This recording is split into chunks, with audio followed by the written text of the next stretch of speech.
It is a difficult task, for the philosopher, to pull names away from a usage that prostitutes them. Already Plato had to take all possible pains to hold his ground with the word justice, against the sophists' quibbling and devious usage. Let us nevertheless try to preserve this word ethics, in spite of all that has preceded this chapter, since those who, after Aristotle, have used the word in a reasonable way make up a long and honorable lineage. I being, event, truth, subject. If there is no ethics in general, that is because there is no abstract subject, who would adopt it as his shield. There is only a particular kind of animal, convocate by certain circumstances to become a subject, or rather, to enter into the composing of a subject. This is to say that at a given moment, everything he is, his body, his abilities, is called upon to enable the passing of a truth along its path. This is when a human animal is convocate request to be the immortal that he was not yet. What are these circumstances? They are the circumstances of a truth. But what are we to understand by that? It is clear that what there is multiples, infinite differences, objective situations, for example, the ordinary state of relation to the other, before a loving encounter, cannot define such a circumstance. In this kind of objectivity, every animal gets by as best it can. We must suppose, then, that whatever convokes someone to the composition of a subject is something extra, something that happens in situations as something that they and the usual way of behaving in them cannot account for. Let us say that a subject, which goes beyond the animal, although the animal remains its sole foundation support, needs something to have happened, something that cannot be reduced to its ordinary inscription in what there is. Let us call this supplement an event, and let us distinguish multiple being, where it is not a matter of truth, but only of opinions, from the event, which compels us to decide a new way of being. Point 1 Such events are well and truly attested: the French Revolution of 1792, the meeting of Heloise and of Abelard, Galileo's creation of physics, Haydn's invention of the classical musical style. But also, the Cultural Revolution in China, 1965-67, a personal amorous passion, the creation of Topos theory by the mathematician Grothendieck, the invention of the 12-tone scale by Schoenberg. From which decision, then, stems the process of a truth. From the decision to relate henceforth to the situation from the perspective of its evential supplement. Let us call this a fidelity. To be faithful to an event is to move within the situation that this event has supplemented, by thinking, although all thought is a practice, of putting to the test, the situation according to the event. And this, of course, since the event was excluded by all the regular laws of the situation, compels the subject to invent a new way of being and acting in the situation. It is clear that under the effect of a loving encounter, if I want to be really faithful to it, I must completely rework my ordinary way of living my situation. If I want to be faithful to the event of the Cultural Revolution, then I must at least practice politics, in particular the relation with the workers, in an entirely different manner from that proposed by the socialist and trade unionist traditions. And again, Berg and Webern, faithful to the musical event known by the name of Schoenberg, cannot continue with fin de siècle neo-romanticism as if nothing had happened. After Einstein's texts of 1905, if I am faithful to their radical novelty, I cannot continue to practice physics within its classical framework, and so on. An evental fidelity is a real break, both thought and practiced, in the specific order within which the event took place, be it political, loving, artistic, or scientific. I shall call truth, a truth, the real process of a fidelity to an event, that which this fidelity produces in the situation. For example, the politics of the French Maoists between 1966 and 1976, which tried to think and practice a fidelity to two entangled events, the Cultural Revolution in China, and May 68 in France. Or so-called contemporary music, a name as ubiquitous as it is strange, which is fidelity to the great Viennese composers of the early 20th century. Or the algebraic geometry of the 1950s and 1960s, faithful to the concept of a universe, in Grothendieck's sense of the term, and so forth. Essentially, a truth is the material course raised, within the situation, by the evental supplementation. It is thus an imminent break. Imminent because a truth proceeds in the situation, and nowhere else, there is no heaven of truths. Break because what enables the truth process, the event, meant nothing according to the prevailing language and established knowledge of the situation. We might say, then, that a truth process is heterogeneous to the instituted knowledges of the situation. Or, to use an expression of Lacan's, that it punches a hole true in these knowledges. I call subject the bearer support of a fidelity, the one who bears a process of truth. The subject, therefore, in no way pre-exists the process. He is absolutely not existent in the situation before the event. We might say that the process of truth induces a subject. It is important to understand that the subject, thus conceived, does not overlap with the psychological subject, nor even with the reflexive subject, in Descartes' sense, or the transcendental subject, in Kant's sense. For example, the subject induced by fidelity to an amorous encounter, the subject of love, is not the loving subject described by the classical moralists. For this kind of psychological subject falls within the province of human nature, within the logic of passion, whereas what I am talking about has no natural pre-existence. The lovers as such enter into the composition of one loving subject, who exceeds them both. In the same way, the subject of a revolutionary politics is not the individual militant, any more, by the way, than it is the chimera of a class subject. It is a singular production, which has taken different names, sometimes party, sometimes not. To be sure, the militant enters into the composition of this subject, but once again it exceeds him. It is precisely this excess that makes it come to pass as immortal. Or again, the subject of an artistic process is not the artist, the genius, etc. In fact, the subject points of art are works of art. And the artist enters into the composition of these subjects, the works are his, without our being able in any sense to reduce them to him, and besides, which him would this be? Events are irreducible singularities, the beyond the law of situations. Each faithful truth process is an entirely invented imminent break with the situation. Subjects, which are the local occurrences of the truth process, points of truth, are particular and incomparable inductions. It is with respect to subjects of this kind that it is, perhaps, legitimate to speak of an ethic of truths. Two formal definition of the ethic of a truth. What I will call, in general, the ethic of a truth is the principle that enables the continuation of a truth process, or, to be more precise and complex, that which lends consistency to the presence of someone in the composition of the subject induced by the process of this truth. Let us unpack this formula. 1. What is to be understood by someone? Someone is an animal of the human species, this kind of particular multiple that established knowledges designate as belonging to the species. It is this body, and everything that it is capable of, which enters into the composition of a point of truth, always assuming that an event has occurred, along with an imminent break taking the sustained form of a faithful process. Someone can thus be the spectator whose thinking has been set in motion, who has been seized and bewildered by a burst of theatrical fire, and who thus enters into the complex configuration of a moment of art. Or this assiduous student of a mathematical problem, after the thankless and exhausting confusion of working in the dark, at the precise moment enlightened by its solution. Or that lover whose vision of reality is befuddled and displaced since, supported by the other, he remembers the instant of the declaration of their love. Or this militant who manages, at the end of a complicated meeting, to find simple words to express the hitherto elusive statement which, everyone agrees, declares what must be pursued in the situation.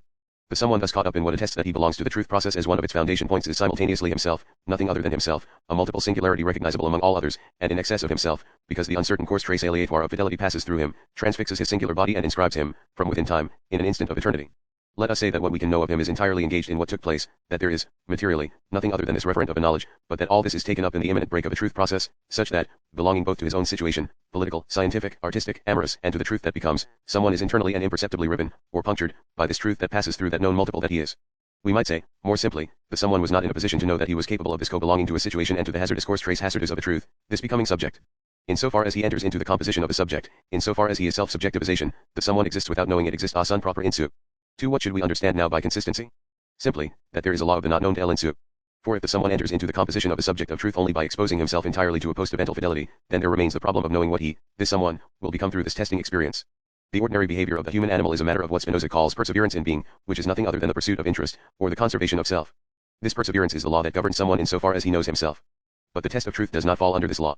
To belong to the situation is everyone's natural destiny, but to belong to the composition of a subject of truth concerns a particular root, a sustained break, and it is very difficult to know how this composition is to be superimposed upon or combined with the simple perseverance of self.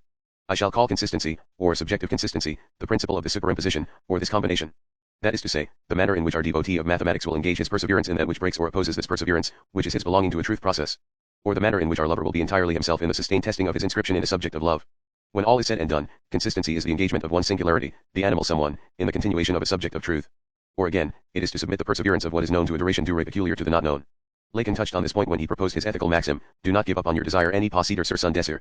For desire is constitutive of the subject of the unconscious, it is thus the not known par excellence, such that do not give up on your desire rightly means, do not give up on that part of yourself that you do not know. We might add that the ordeal of the not known is the distant effect of the evental supplement, the puncturing truly of someone by a fidelity to this vanished supplement, and that do not give up means, in the end, do not give up on your own seizure by a truth process. But since the truth process is fidelity, then if do not give up is the maxim of consistency, and thus of the ethic of a truth, we might well say that it is a matter, for the someone, of being faithful to a fidelity. And he can manage this only by adhering to his own principle of continuity, the perseverance in being of what he is. By linking, for such, precisely, is consistency, the known by the not known. It is now an easy matter to spell out the ethic of a truth, do all that you can to persevere in that which exceeds your perseverance. Persevere in the interruption. Seize in your being that which has seized and broken you. The technique of consistency is singular in each case, depending on the animal traits of the someone. To the consistency of the subject that he is in part become, having been co-and request and seized by a truth process, this particular someone will contribute his anguish and agitation, this other his tall stature and cool composure, this other his voracious taste for domination, and these others their melancholy, or timidity. All the material of human multiplicity can be fashioned, linked, by a consistency, while at the same time, of course, it opposes to this fashioning the worst kinds of inertia, and exposes the someone to the permanent temptation of giving up, of returning to the mere belonging to the ordinary situation, of erasing the effects of the not known. The place of ethics is indicated by the chronic conflict between two functions of the multiple material that makes up the whole being of a someone, on the one hand, its simple deployment, his belonging to the situation, or what we might call the principle of interest, on the other, consistency, the linking of the known by the not known, or what we might call the subjective principle. It is now a simple matter to describe the manifestations of consistency, to sketch a phenomenology of the ethic of truths. 3. The experience of ethical consistency. Consider two examples. 1. If we define interest as perseverance in being, which is, remember, simply to belong to situations of multiplicity auxiliary situations multiples, then we can see that ethical consistency manifests itself as disinterested interest. It concerns interest, in the sense that it engages the motivating forces of perseverance, the singular traits of a human animal, of someone. But it is disinterested in a radical sense, since it aims to link these traits in a fidelity, which in its turn is addressed to a primary fidelity, the one that constitutes the truth process and which, in itself, has nothing to do with the interests of the animal, which is indifferent to its perpetuation, which has eternity for its destiny. We might play here upon the ambiguity of the word interest. Certainly, the devotee of mathematics, the theater spectator on the edge of his seat, the transfigured lover, the enthusiastic militant, demonstrate a prodigious interest in what they are doing, in the advent of the not known immortal in them, in the advent of that which they did not know themselves capable of. Nothing in the world could arouse the intensity of existence more than this actor who lets me encounter Hamlet, this perception in thought of what it means to be two, this problem in algebraic geometry whose innumerable ramifications I suddenly discover, or this open-air meeting, by the doors of a factory, which confirms that my political statement does indeed bring people together and transform them. Nevertheless, as regards my interests as a mortal and predatory animal, what is happening here does not concern me, no knowledge tells me that these circumstances have anything to do with me. I am altogether present there, linking my component elements via that excess beyond myself induced by the passing through me of a truth. But as a result, I am also suspended, broken, annulled, disinterested. For I cannot, within the fidelity to fidelity that defines ethical consistency, take an interest in myself, and thus pursue my own interests. All my capacity for interest, which is my own perseverance in being, has poured out into the future consequences of the solution to this scientific problem, into the examination of the world in the light of love's being too, into what I will make of my encounter, one night, with the eternal Hamlet, or into the next stage of the political process, once the gathering in front of the factory has dispersed. There is always only one question in the ethic of truths: how will I, as someone, continue to exceed my own being? How will I link the things I know, in a consistent fashion, via the effects of being seized by the not known? One might also put it like this: how will I continue to think? That is, to maintain in the singular time of my multiple being, and with the sole material resources of this being, the immortal that a truth brings into being through me in the composition of a subject. To every truth, as we have seen, deposes constituted knowledges and thus opposes opinions.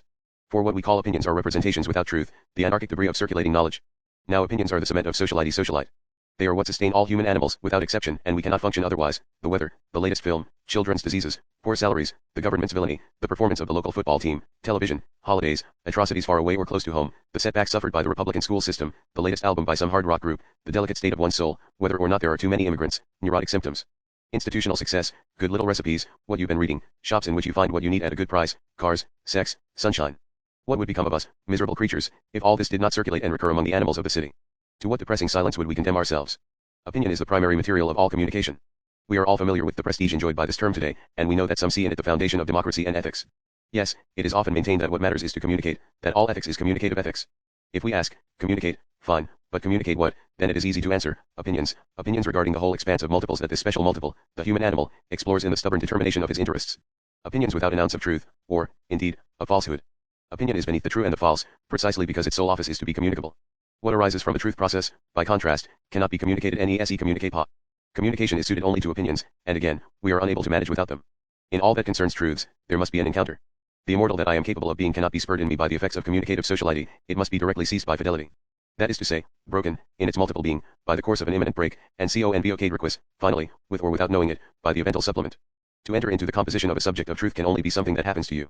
Confirmation of the point is provided by the concrete circumstances in which someone is seized by a fidelity, an amorous encounter, the sudden feeling that this poem was addressed to you, a scientific theory whose initially obscure beauty overwhelms you, or the active intelligence of a political place.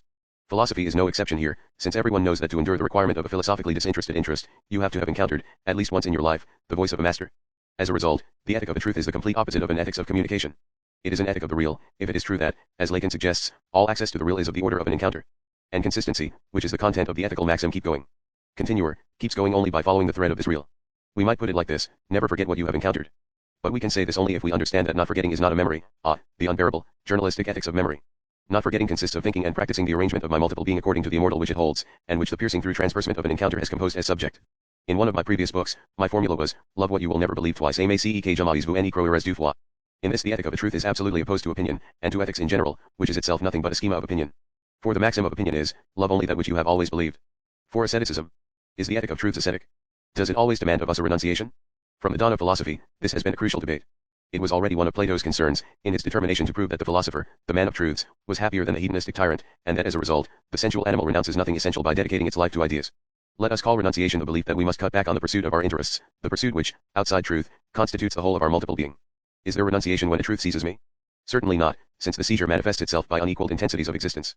We can name them: in love, there is happiness; in science, there is joy; in Spinoza's sense, intellectual beatitude; in politics, there is enthusiasm; and in art, there is pleasure.